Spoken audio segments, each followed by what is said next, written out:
അതിൻ്റെ അപ്പുറം തന്നെ ഒരു സ്വകാര്യ അലങ്കാരമാണ് സ്വാമിജി കൃഷ്ണാനന്ദ ഭാരതി. അദ്ദേഹത്തിൻ്റെ ഈ ധന്യമായ ഈ മുഹൂർത്തത്തിൽ അദ്ദേഹത്തിൻ്റെ സാന്നിധ്യം പോലും തന്നെ നമ്മുടെ നാടിന് ഒരു അനുഗ്രഹീതമാണ്. ഈ പത്മനാഭൻ്റെ ചില വാക്കുകളാണ് ഞാൻ ഓർക്കാറ്. അദ്ദേഹം സംഗീത യാത്രയ്ക്ക് വേണ്ടി ബോംബെയിലേക്ക് പോയപ്പോൾ അവിടുത്തെ സംഗീത രാവുകളെ കവിച്ചു വെക്കുന്ന, ലോകത്തിൽ തന്നെ എടുത്തു പറയാൻ സാധിക്കുന്ന തുര്യത്തിൻ്റെ അധിപനാണ് അദ്ദേഹം. കലയുടെ, സാംസ്കാരികതയുടെ, മാനവികതയുടെ ഒരു പ്രതിപുരുഷനാണ് അദ്ദേഹം എന്ന് എടുത്തു പറയാം. ഞങ്ങളൊക്കെ വിദ്യാർത്ഥിയായിരുന്നപ്പോൾ കലയുടെ, സാംസ്കാരികതയുടെ, ചരിത്രത്തിൻ്റെ വാതയാനങ്ങൾ തുറന്നു തന്നത് സ്വാമിജി കൃഷ്ണാനന്ദ ഭാരതിയാണ്. അതുപോലെ തന്നെ ഈ ചടങ്ങിൽ ആദരവ് ഏറ്റുവാങ്ങിയ Divakaran KP, doctor Keshavan Badiramana, Shri NB Kunhiraman അവർ എന്തുകൊണ്ടും ഈ വേദിയിൽ ആദരിക്കപ്പെടേണ്ടവരാണ്.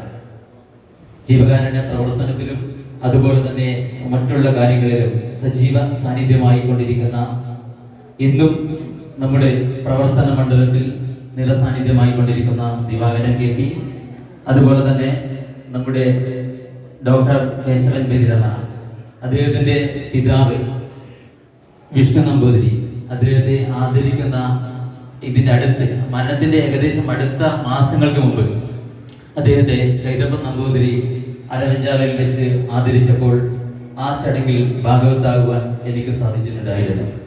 അതുപോലെ തന്നെ നമ്മുടെ വ്യാപാര മേഖലയിലായാലും സാമൂഹിക സാംസ്കാരിക രംഗത്തായാലും നമ്മോട് കൂടെ നടന്നുകൊണ്ടിരിക്കുന്ന NB കുഞ്ഞിരാമനെയും ഈ വേദിയിൽ ആദരിക്കപ്പെട്ടിട്ടുണ്ട്.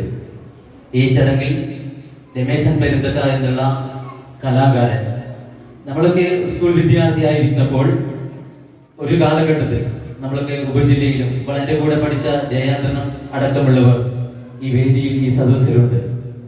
കല എന്നുള്ളത് നമുക്കൊക്കെ അപ്രാപ്യമായ, അല്ലെങ്കിൽ കയറി ചെല്ലാൻ പറ്റാത്ത ഒരു ഇടമായിരുന്നു.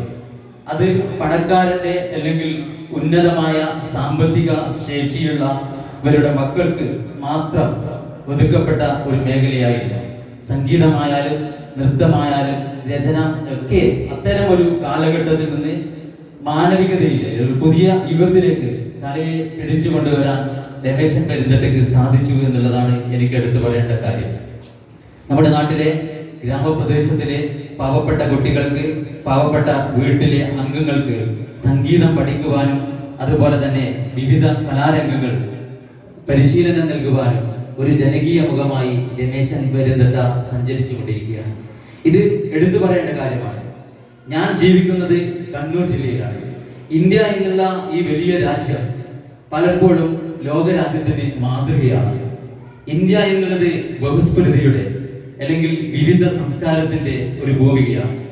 അതിൽ നിന്നൊക്കെ വ്യത്യസ്തമായി ഇന്ത്യ എന്നുള്ള ഈ രാജ്യത്തിന് മാതൃകയായി വർത്തിക്കുന്നത്, പ്രവർത്തിക്കുന്നത് അത് കേരളമാണ്. കേരളത്തിന്റെ വലിപ്പം എന്നുള്ളത് 1.02 എന്നുള്ളതാണ്. ഒരു വലിയ ചിത്രം വരച്ചാൽ അതിൽ ഒരു ബിന്ദുവായി, ഒരു കുത്തായി മാത്രം നിൽക്കുന്ന കേരളം പലതിനോടും സംവദിച്ചു കൊണ്ടിരിക്കുകയാണ്. അത്തരമൊരു കേരളത്തിൽ, അത്തരമൊരു രാജ്യത്ത്, ഇന്ത്യ എന്നുള്ള ഈ രാജ്യത്തിലെ ഈ നാട്ടിൽ നമുക്ക് ഈ നാടിനോട് സംവദിക്കുവാൻ ഈ രാഗലയ കലാക്ഷേത്രത്തിന് സാധിക്കുന്നുണ്ട് എന്നുള്ളത് വലിയൊരു കാര്യമാണ്.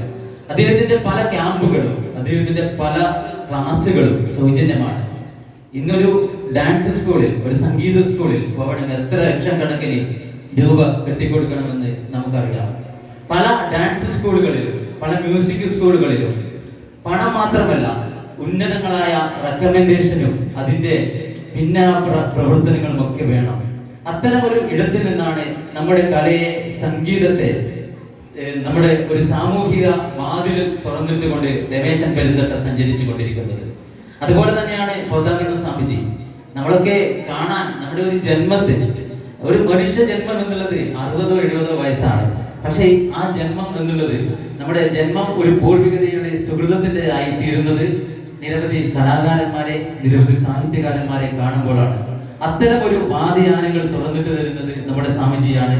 സാഹിത്യകാരന്മാരായാലും സംഗീത രംഗത്തുള്ളവരായാലും ശാസ്ത്ര രംഗത്തുള്ളവരായാലും ഒരുപാട് ആളുകളെ നമ്മുടെ നാട്ടിലേക്ക് എത്തിച്ച് നമ്മുടെ നാടിന്റെ ചിത്രം ഈ ലോകതലത്തിലേക്ക് എത്തിക്കുന്നതും അദ്ദേഹമാണ്.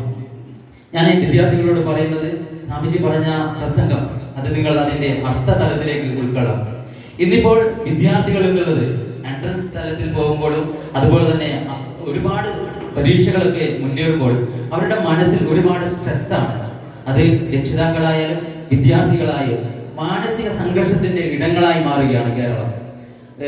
ചെറിയ നിസ്സാര സംഘങ്ങൾക്ക് ആത്മഹത്യാ പ്രവണതയിൽ പോകുന്ന ഈ സമകാലികത്തിൽ സംഗീതത്തിന്റെ ഇടമെന്നുള്ളത് അത് വിപുലമായ ഇടമാണ്. നമ്മുടെ മാനസിക ആരോഗ്യത്തിന്, നമ്മുടെ മാനസിക സംഘർഷത്തിന് അതീതമായി നല്ലൊരു മനസ്സുണ്ടായാലേ നല്ലൊരു ആരോഗ്യം ഉണ്ടാവുമെന്നും ആധുനിക വൈദ്യശാസ്ത്രം പറയുന്നു. അത്തരമൊരു കാഴ്ചപ്പാടിലേക്ക് ഈ സമൂഹം മാറുമ്പോൾ സംഗീതത്തിന്റെ പ്രസക്തി അത് എടുത്തു പറയേണ്ടതിന്റെ അപ്പുറമാണ്. അത്തരമൊരു തലത്തിലേക്കാണ് സംഗീതം എത്തിക്കുന്നത് എന്ന് സ്വാമിജിയും ഇവിടെ വന്ന് പറയുകയുണ്ടായി. അദ്ദേഹത്തിന്റെ വാക്കുകൾ അതൊരു അനുഗ്രഹീതമാണ്. ഈ രാഗലയം എന്നുള്ള ഈ മഹത്തായ വിദ്യാലയം ഇന്നിപ്പോൾ നമ്മളിപ്പം ഒരു പഴയ കാലഘട്ടത്തിൽ നമുക്കൊക്കെ പാട്ട് പാടാൻ സാധിക്കുമെങ്കിൽ അതിന്റെ പിന്നാമ്പുറത്തുള്ള മ്യൂസിക്, അതിന്റെ പിന്നണി എന്നുള്ളത് വളരെ വിഷമകരമായ ഒരു സാഹചര്യമായിരുന്നു.